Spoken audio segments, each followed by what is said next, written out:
पोलिसांवर हल्ला, तिघांविरुद्ध गुन्हा दाखल।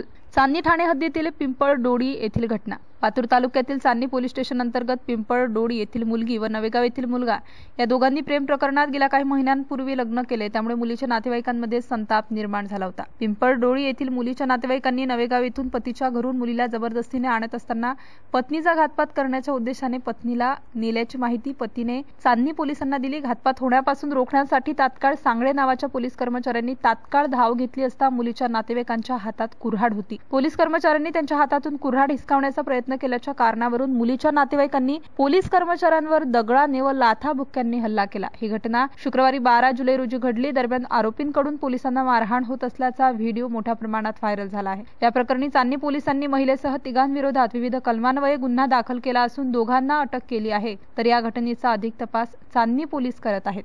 MCN न्यूज मराठीकरिता काझी मेहंदी हसन, बाळापूर।